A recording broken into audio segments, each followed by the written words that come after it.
I have heard stories of Emma Smith my entire life, but it wasn't until reading Jennifer Reeder's new book, First, The Life and Faith of Emma Smith, that Emma became a real person to me. And not just a person, but a trusted friend, someone who, like me, had a lot of feelings and sometimes felt very conflicted. But as I have read this book, I have come to love her and to appreciate her in a way I never did before. I think this paragraph from the book best sums up what we have to learn from Emma. Reader writes, Emma's life was not a smooth trajectory of progress. It was one step forward, two steps backward, then a little to the left. I know what that is like. I am very familiar with that pattern of progression. That makes me love Emma even more deeply. She was complicated and had real struggles like I do. She feared for the health and safety of her children, her husband, and herself. She walked across frozen rivers and trod deep in mud as she figured out how to hold it all together. She expanded her definitions of home, family, and relief, something that I too am learning to do with my own situations. At times, she was measured and diplomatic, but when pressed, she could become outwardly defensive, even a bit feisty. I believe that she and Joseph talked through a lot of things, not only in their marital relationship, but in understanding his visions and revelations. I like to say that Heavenly Father and Jesus Christ did not give Joseph a handbook binder in the sacred grove during the first vision. Joseph, along with Emma and many others, had to figure out what it meant to restore the church. Together, they learned how to create Zion, often because they experienced malaria and mud, business failure, and loss of property. Ideas, relationships, culture, and practices evolved. They did the best they could with what they had in their weeds and thistles of mortality. End quote. Isn't that true of all of us? We are all just doing the best we can with our weeds and thistles of mortality. It is for this reason that I think we have a lot to learn from Emma and her husband, the prophet Joseph Smith. Jennifer, or as you'll hear me call her throughout our interview, Jenny Reeder, is a 19th century women's history specialist in the church history department. She has a PhD in American history from George Mason University and a master's degree in history, documentary editing, and archival management from New York University.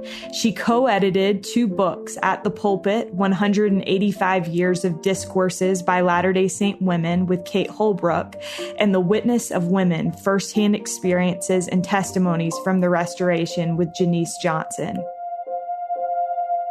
This is All In, an LDS Living podcast where we ask the question, what does it really mean to be all in the gospel of Jesus Christ? I'm Morgan Jones, and I am so honored to have Jenny Reeder on the line with me today. Jenny, welcome. Hi, I'm so excited to be with you today, Morgan. Well, Jenny, people should know that are listening that Jenny Reeder is one of my favorite humans on the face of the planet. This is, if you have not met Jenny, this is what you need to know. That after you meet her one time, you could pass her on the corner in Salt Lake and she will say, love you. And that is Jenny Reeder. True. It's true. I do love you, Morgan. And I love a lot of people that I meet. Well, I love you as well. And so I'm so excited about this. I want to start out. This podcast has been, in my mind, a long time coming because 61 weeks ago, I went back and looked on Instagram. 61 weeks ago, you posted a picture of your desk on Instagram and all your caption said was, my views today, period, Emma Smith, period, so many ideas. And I replied, and I said, wait, I want to know what this is all about. And you replied back and said, Deseret Book asked me to write a book about Emma. I think she is speaking to me. And ever since then, I have wanted to know what you meant by that. So first of all, tell me how this book came about. And did you really feel like Emma was speaking to you? You know what? I did. And I was thinking about this morning, and it came about in a really interesting way that I don't think I've talked about anywhere else. So this is premiering on the All In podcast. We're getting the down low. That's right. I've saved it for you, Morgan. So as a historian, I was introduced to Latter-day Saint women's history with the Nauvoo Relief Society Minutes. Okay. And I loved it. I felt like their words were whispering to me. I loved it. As I knew a little bit about Emma Smith, I knew that she had not enjoyed the principle of polygamy and that she had used sort of the Relief Society to speak against it. And that kind of bothered me. And I knew that she was in a tight place, and it kind of soured me a little bit to Emma, which is really interesting. And then when I was working on the book At the Pulpit with Kate Holbrook, we knew we had to include Emma. If we were doing 185 discourses of Latter-day Saint women, we had to include Emma, of course, the elect lady. But the only speeches that we could find given by her were little snippets here and there from the Nauvoo Relief Society minutes. And everywhere I read the Nauvoo Relief Society minutes and Emma, I felt like I could hear her undertone of speaking against polygamy. And it kind of ruined it for me, to be honest. And then one day we were meeting with President Linda Burton of the Relief Society and talking about the book. And she just said, Emma Smith was the elect lady. And all of a sudden, I felt like all the power of Sister Burton's presidency and all the power of Emma Smith's presidency. And I realized my perspective completely changed. And I began to see Emma as not a human being expressing her feelings of betrayal or distrust or anger, but she was a woman called of God. And I wanted to learn more about her. I realized that she did have real feelings and she did have real struggles, just like all of us do. But all of a sudden, I saw her in a completely different light, and I wanted to know more. So how did you then start writing this book? Deseret Book asked you to do it? Yes, they did. Deseret Book asked me to do it, and I jumped at the chance. And as I thought about Emma, I thought about how so many people have so many different perceptions of her or ideas of her. We know that she didn't come west with Brigham Young. We know that she had a hard time with polygamy. We know that she was the first president of the Relief Society, and we know that she did the first hymn book. And we know that Section 25 is about her. But there's so much more to her. And as I was reading about her and sort of feeling after her, I realized that I wanted to write a book, and I wanted to write it not chronologically, but topically. So I chose sort of 10 topics about her life, her early life with her family, her marriage to Joseph, including polygamy, her children, Emma and the scriptures. We know she was a significant part in transcribing and protecting the scriptures, and several others. And I just found Emma to be so embedded in the restoration. I realized that Joseph could not have been the prophet of the restoration without Emma, that she was actually an integral part of the restoration. And it blew my mind because I didn't think I had known that before, how much she was involved in all of it. Amazing. So I want to really quickly, before we get too far into this, I want to talk a minute about you. So in the book dedication, you write, to Emma for being a part of my heavenly host as I have been a part of her earthly post. What prompted you, Jenny, to write that? And while you're telling us this, I know that this book actually became kind of personal for you. So anything you feel comfortable sharing about that, I'd love to hear. Absolutely. So I've had my fair share of health struggles in the past 11 years. Gosh, I can't believe it's been that long. I was diagnosed with leukemia in 2010. And there were many nights I spent alone in the hospital. And they were long nights. And I thought of my grandfather who had had a similar experience when he was a young man. But I also started thinking about the women that I was working. This is when I was in graduate school and I was writing a dissertation. And I thought about those women. And I suddenly felt like they were near me and they were cheering for me and they were comforting me and they were with me. And the more that I learned about Emma, the more that she became a part of that heavenly host that was with me. And it wasn't just that first bout with leukemia. I had it 3 or 4 times, and I had a couple of bone marrow transplants. So I did spend quite a lot of time in the hospital. But I felt like my life was being preserved for a certain purpose. And part of that is this book. And it's been a privilege to be a part of that. And there had been times where I would have questions where I didn't understand something. I personally really struggled with the polygamy part. I'll be honest. It's really hard for me to understand that from my 21st century perspective. Mm-hmm. And so I really wanted to see it from her perspective. And she didn't leave a journal. She didn't leave a lot of her life sketch or reminiscences. She didn't do any of that. And so I really had to sort of pick through whatever I could find. I tried to use as many primary sources as possible, but there were times when I would just ask her as if she were sitting next to me. And I would say, how do you want me to write this? I want to write this in the right way. I want to write this in a way that's fair to you and that's fair to the people that you love. And I want to do it right.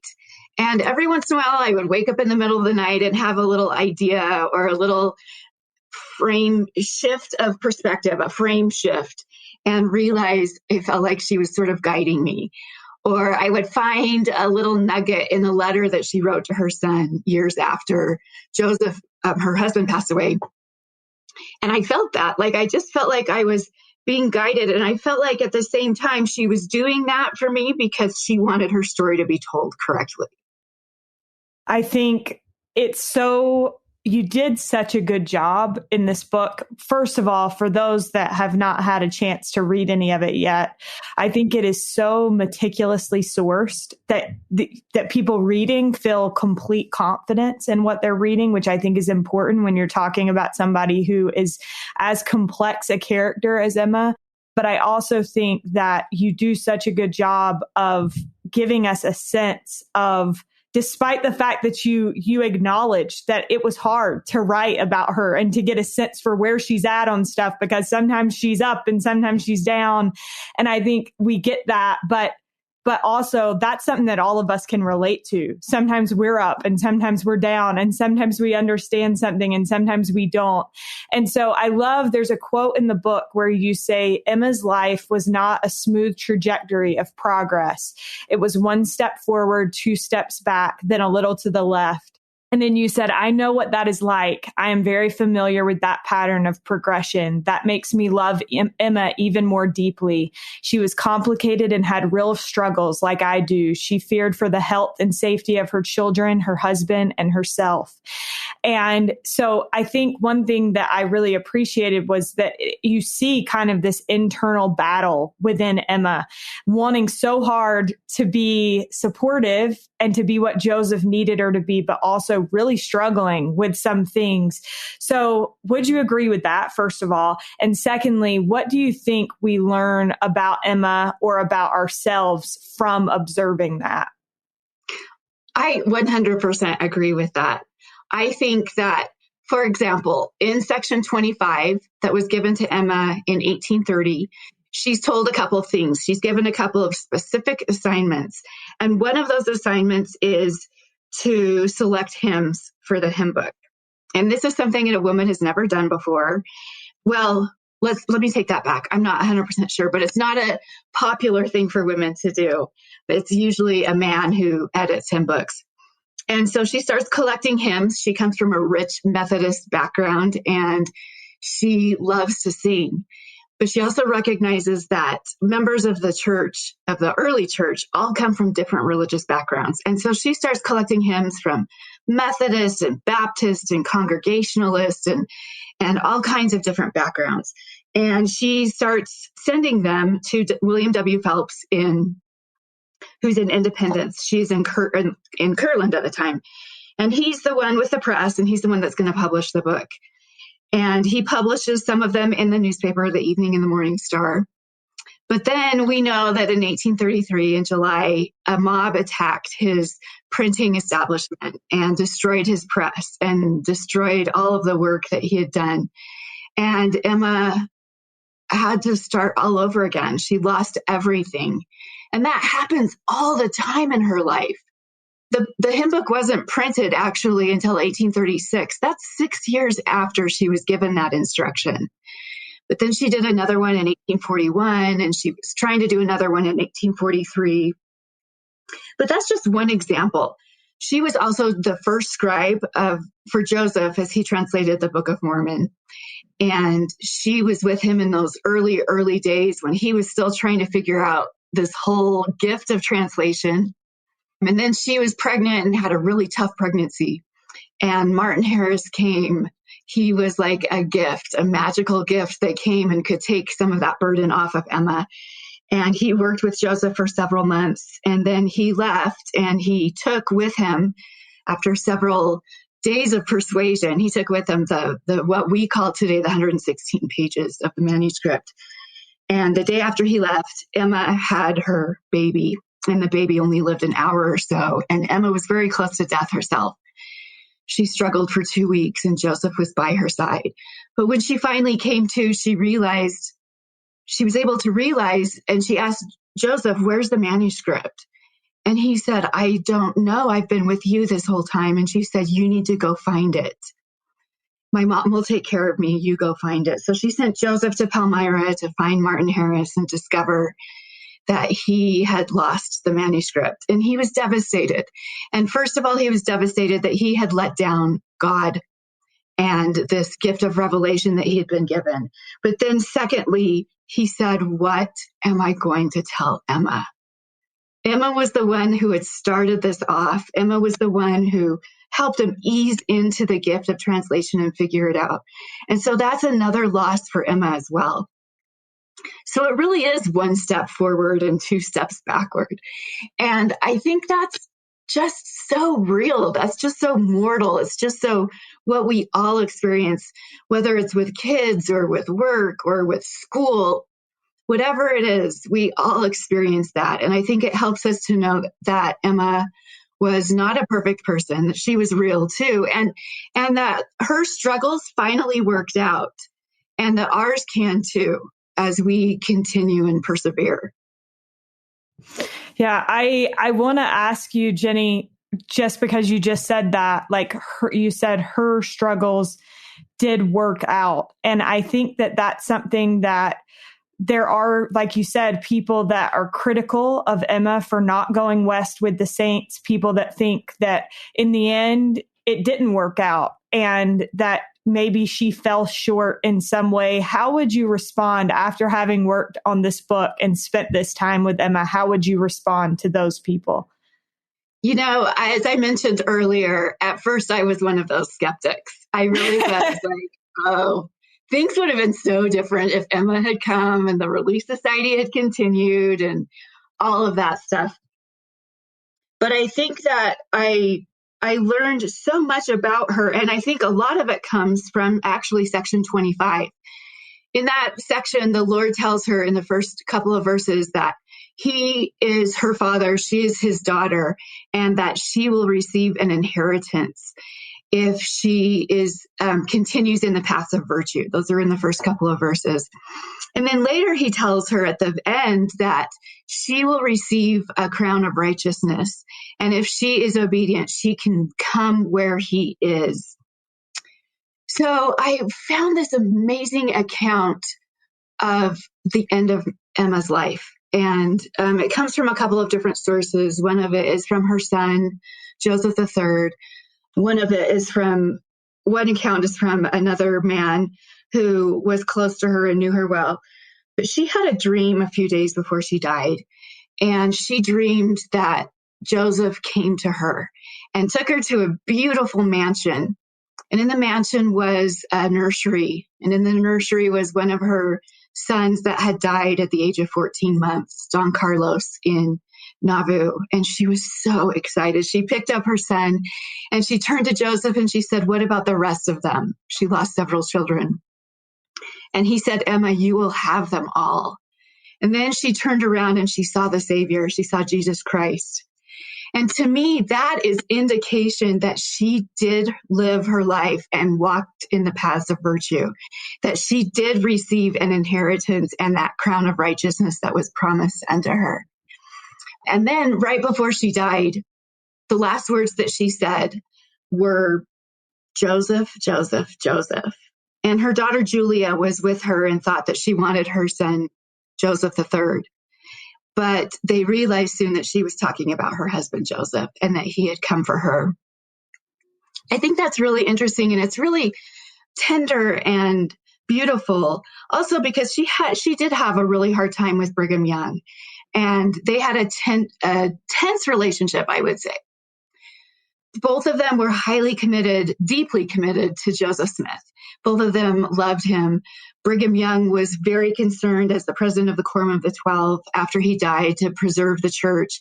Emma, as the wife and mother of Joseph and his children, was very concerned about preserving his family.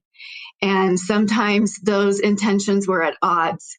But it's interesting, when Brigham died in 1877, about a year and a half before Emma did, his last words were also, Joseph, Joseph, Joseph. And I think that's a beautiful testimony to two people who were committed to the prophet and who loved him and wanted his efforts to succeed and had different paths in understanding how they could succeed. Brigham with the church and Emma with their family and with their children.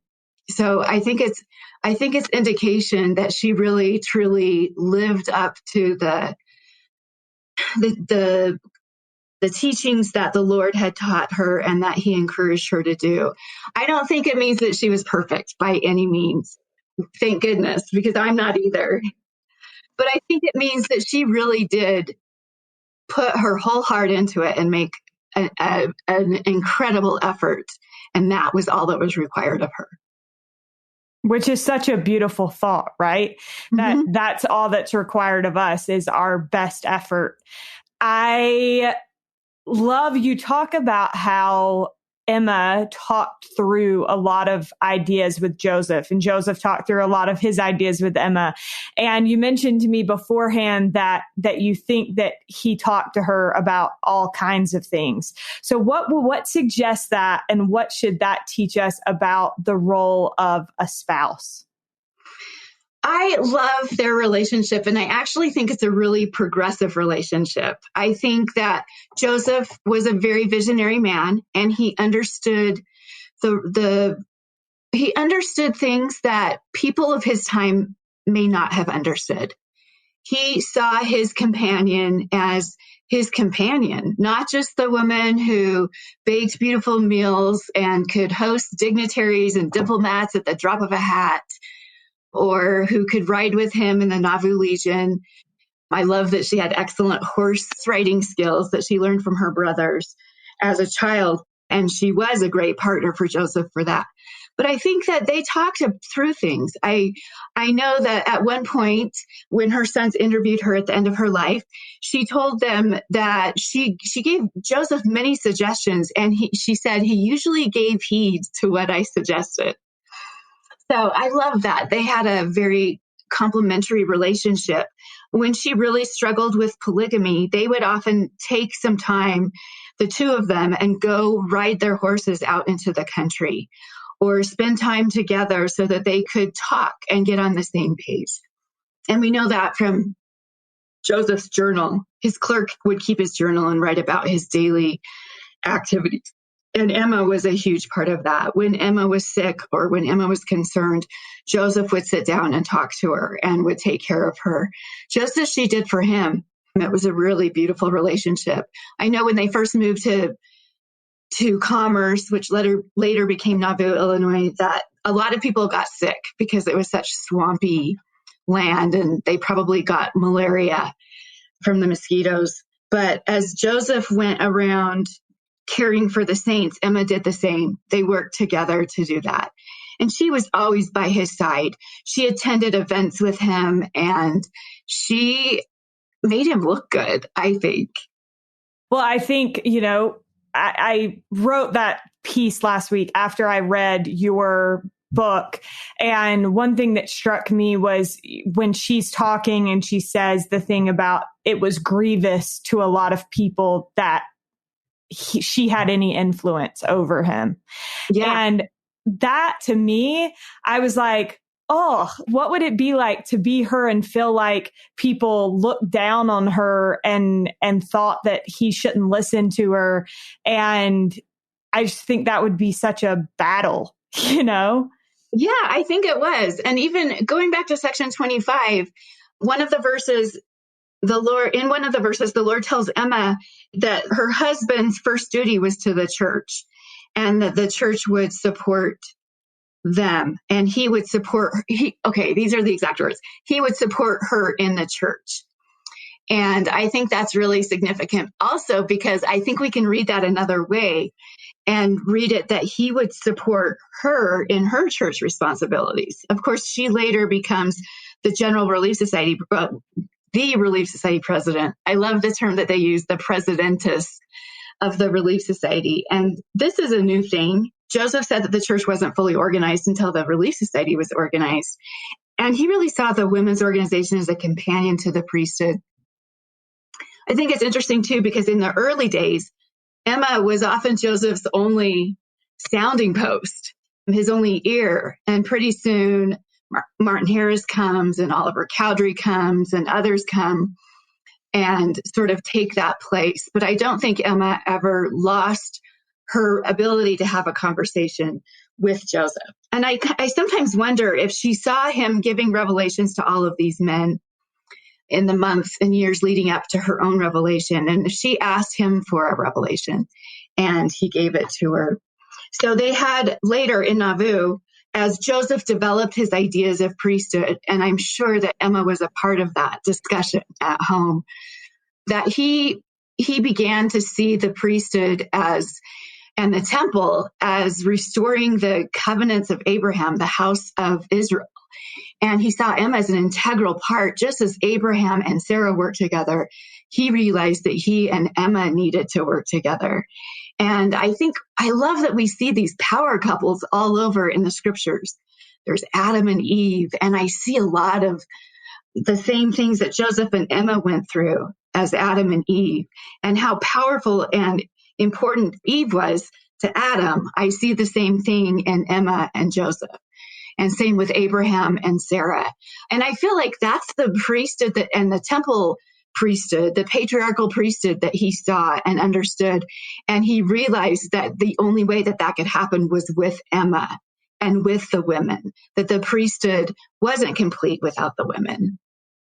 I love that you brought up the Abrahamic covenant because I honestly, Jenny, have never heard a clearer description of the motivation behind or the thought behind polygamy better than I had in First. I think you did such a good job of outlining kind of just where it was all coming from. And I know that this is something that you studied a lot. You mentioned that you struggled to understand polygamy, but then I think it's interesting that you said, that it bothered you that in those Nauvoo Relief Society minutes that you could feel like an undertone from Emma related to polygamy, which is interesting only because I think that's a struggle, an internal struggle, even for you hundreds of years later. So what do you wish people better understood about polygamy, or what are the biggest things that you feel like you learned as you kind of dug into this? I'm glad you brought that up, Morgan, because that was I think that was probably the hardest part for me, was to understand polygamy and understand how it all fit together. I don't know. By this point, I had become very sensitive to Emma, and I could see why she would feel betrayed or lose trust, particularly with the polygamous relationships that she wasn't aware of. And they included some of her dear friends and her Relief Society sisters and she didn't understand all of it. And so I really did struggle to try to figure out what polygamy was all about and why it was so important. And I think one thing that's really important, I think we as Latter-day Saints in the 21st century tend to look at polygamy as one big blob that we don't necessarily understand, but we know that happened. But I think we need to tease it out a little bit more. and realized that Joseph's practice of polygamy was very different from Brigham Young's practice of polygamy. Joseph was very concerned. He was still also trying to figure this out. And I think that it was hard for him. And we can read all about how it took him years to finally practice polygamy, and that an angel came with a sword and all of that, telling him he would lose everything if he didn't do it. But the way that he went about it was very carefully and very thoughtfully and very confidentially. When he did invite a woman to practice plural marriage or to be sealed to him, he did so asking them to covenant to keep this confidential or sacred or quiet or secret even. And that is so different than the way that Brigham Young practiced polygamy. In 1852, polygamy became very public in Utah Territory. And pretty soon, the whole world knew about the Mormons practicing polygamy, as was seen in newspapers and federal anti-legislation against the practice. But it was different in Nauvoo. And I really think that Joseph and Emma were the same in the sense that they welcomed people into their home and into their family. Oftentimes, orphan children would be brought to their home, and Emma would raise them as if they were her own. And they did become a part of their family. And there were women that she was close friends with, Eliza Arsenault, who was never married, and Zina Young, who was married but didn't have the most priesthood faithful husband. And I think that Emma probably understood what Joseph was trying to do in expanding his family network and bringing these women into a priesthood family, a priesthood chain, and connecting them all into this grand house of Israel. I think she understood that, and I think she accepted it. But when the gossip started, because it was confidential and because it's really hard to keep anything confidential, there was a lot of gossip and a lot of people took advantage of that. We know the story of John C. Bennett from Saints and other men who tried to manipulate women into having sexual relationships with them using the name of Joseph. And also just the idea of the sex part of it, I think, was really disturbing to Emma, as it would be disturbing to anyone else. I think it's really interesting, though, that Joseph did not have children with any of his plural wives, and that Emma was indeed pregnant when Joseph died. So I think for me, the sex part of it was really the hardest part, especially the confidentiality and sneaking around and stuff like that. And I can see how that would completely tear Emma apart. But I also can see how it would tear Joseph apart because he knew it would tear Emma apart. I think one thing that struck me as I read, and I love too, Jenny, mad props to you, because as I went through first, there were a couple times where I was like, okay, well, that's the part about polygamy. And then I would get to another chapter and there would be more. And I was like, oh, so this is like a thread throughout. And that, I think it was a big part of their lives together. It was a big part of Emma's life and something that she was constantly grappling with. And it bled into her life with her children. It bled into her service as the Relief Society president and all of those things. But I think one thing that struck me was that Emma was so important, like you said, so embedded in the restoration of the gospel. And I think I looked at it and I was like, sure, she has a lot of weaknesses, but I think those weaknesses maybe were strengths in the eyes of the Lord. Like he knew that with those things that might be weaknesses come these wonderful strengths. And so what do we learn about that from Emma, and how can that maybe be encouraging to us, because we also have strengths and weaknesses? Oh my gosh, Morgan, I hadn't thought about it that way. You are brilliant. I love it. No, I'm not. Yeah, you are. Because you know what that makes me think of? I mentioned sort of a connection between Adam and Eve and Joseph and Emma. And I think about what Lehi teaches us about Adam and Eve, that there must needs be opposition in all things. And what we learn about strengths and weaknesses in the book of Ether from Moroni. And I see that embodied in this relationship of Joseph and Emma. I see the fact that she was better educated than he was, not a deterrent in their relationship, but really a complementary ability to work together. And I think it's beautiful. I see that her deep devotion to her family is incredible. And that's actually what Joseph wanted and what he taught her. As much as it's funny that the very thing that tears you to pieces is often the thing that means the most to you. And it's that Abrahamic sacrifice, where Abraham had to sacrifice the son that he had waited, like, I don't know, a lot of years to have. And I think it was the same with Emma. And I think that happens time and time again when Joseph is sent to Liberty Jail and they're separated.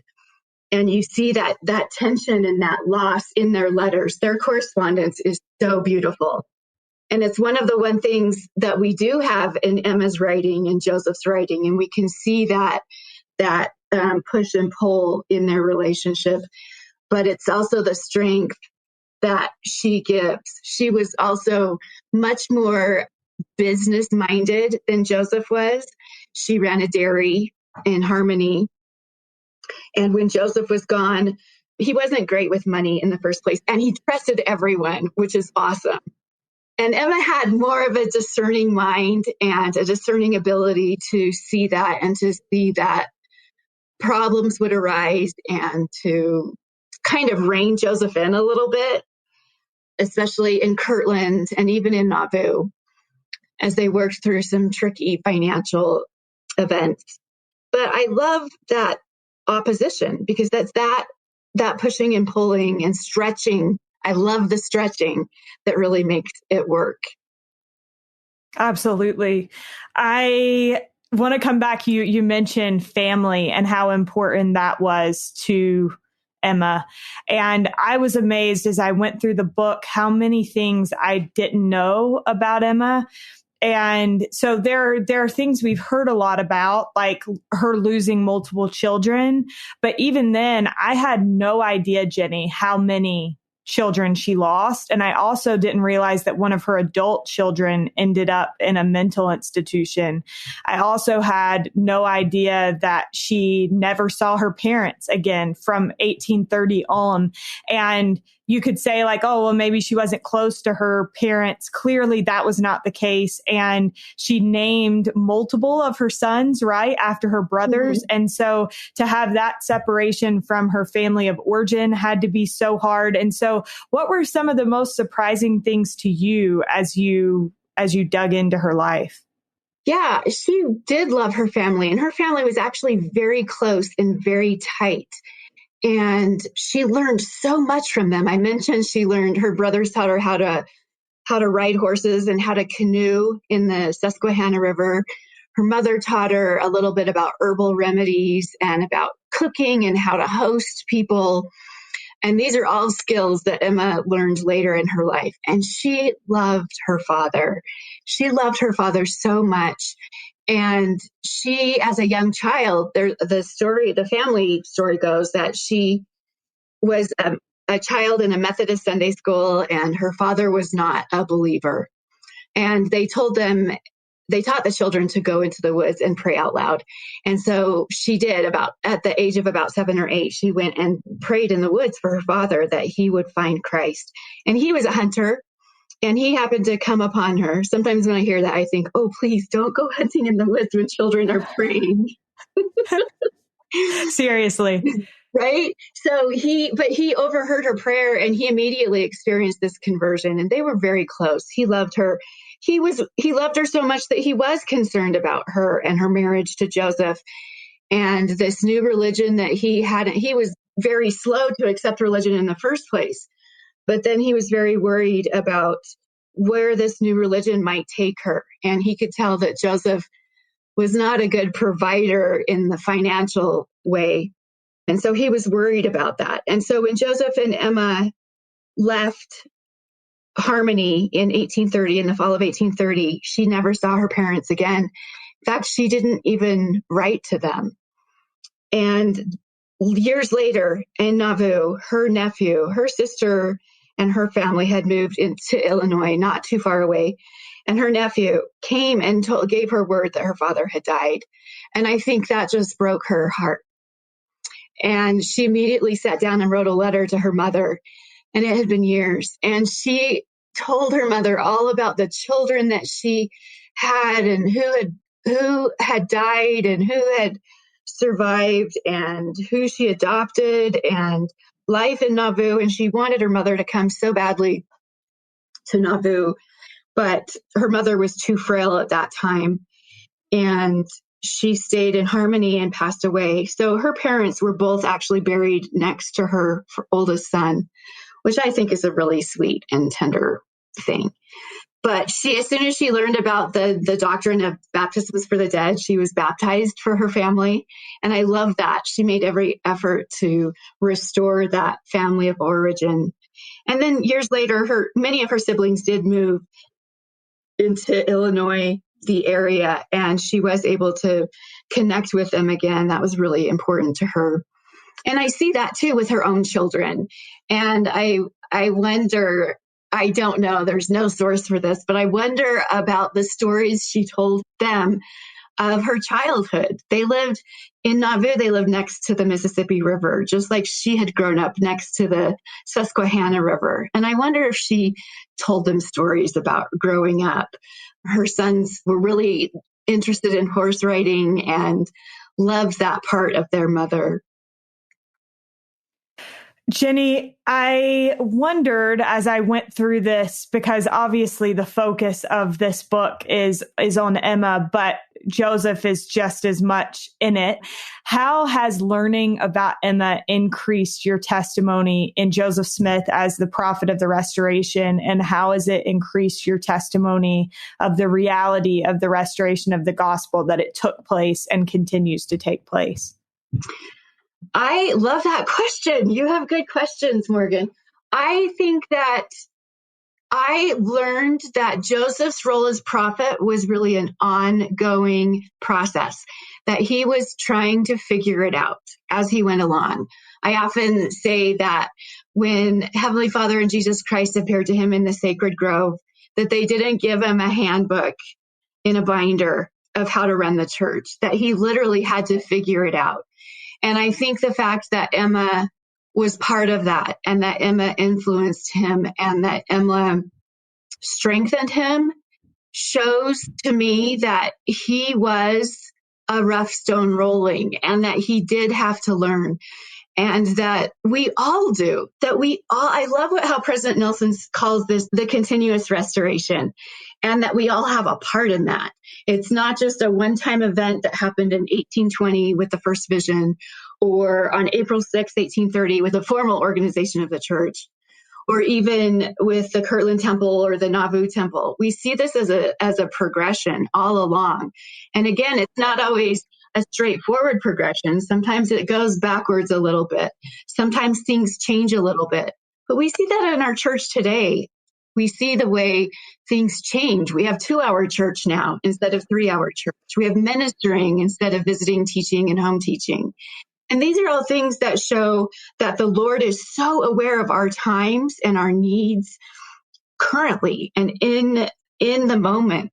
And I'm so grateful that we have that flexibility, because I think we all need that flexibility. And it makes me so grateful to realize that Heavenly Father is aware of me, and he's aware of my efforts and my attempts, however feeble they are or however grand they are. All of those attempts are super important to the overall restoration. For sure. I love that so much. And I want to come back to something that you write in the book. You say restoration is a recovery, even a resurrection. The spirit of restoration is not locked in one moment in time. It is a story of resilience and strength in the latter days. And we too all play a part of the restoration. And then you say, this is the story of Emma. So, Jenny, how is Emma Smith's story a story of restoration? I love this topic. I think Emma helps us to see beyond just the specific moments that we always talk about in church history. I think she enables us to look at the whole person of Emma and the whole story and the dark shadows and the bright lights. Because again, it's that opposition that makes everything work. It's the paradox that makes everything work.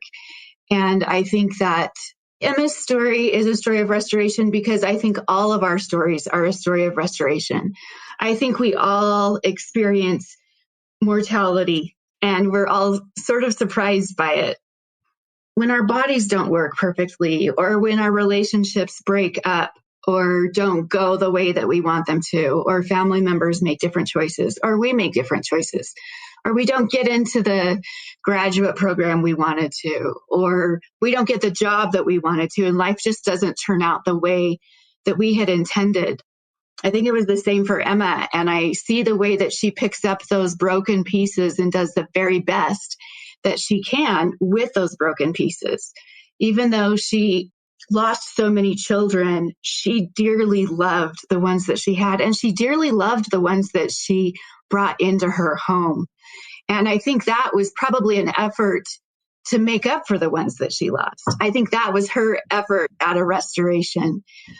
And I think that gives us hope too, in the sense that we too can pick up our pieces and put them back together, or maybe put them back together in an entirely new way. Emma lived a life of loss, but she also lived a life of purpose and of beauty. And I think that is the perfect example of restoration. She did what she could with what she had. So well said. Jenny, what would you say Emma Smith teaches us about what it means to be all in the gospel of Jesus Christ? That's a really great question too, Morgan. I think part of it is that long haul, that you have to look at her whole life, not just the bits and pieces, not just the times where she was angry at Joseph or when she was angry at Brigham, but the whole thing, and the way that she raised her children and the way that she loved them and the end of her life. Dante talks about in the Divine Comedy about the importance of reading the whole story so that we know how it ends. And I think it's the same with Emma. When we see the end of her life, we see that she was indeed all in, that she was so committed, that she believed the scriptures. She said in an interview with her sons at the end of her life in February of 1879, that she was an active participant, that she believed her husband to be a prophet and that his work was divine. I love that she even says that it was marvelous to witness all of this, that it was a marvel and a wonder, which I think is also going back to those early revelations that her husband gave to Joseph Smith Sr. and to Oliver Cowdery and Hiram Smith, that a marvelous work and a wonder was about to come forth. She saw that at the end of her life too. And she was all in. And things didn't turn out the way she wanted them to all the time, but she always believed. And I think that is the important story that we can learn from Emma, to see all the way to the end. Jenny, along with that, what does it mean to you? And I would imagine that's a big part of it, but what does it mean to you to be all in the gospel of Jesus Christ? To me, to be all in the gospel of Jesus Christ means to see it through, to realize that we're in the middle sometimes, or we're in the in-between sometimes, and it's hard to see the other side. When I was struggling with cancer, and then I would get to a place where I was much better, I would tell my friends that were back in the struggle part, I would say, it gets better. Just hold on. And I've learned from that it does get better, that we are stuck in the middle. We're in between, but that if we hold on and see it through, and if we're all in, then we too can receive that crown of righteousness and that inheritance, and that we can be in the presence of our Heavenly Father, just like Emma was. Jenny, thank you so much. I am so appreciative to you for the work that you put into this book. Like I said, it's really taught me a lot and changed my perspective on some things, and I just couldn't be more grateful. And so thank you so much.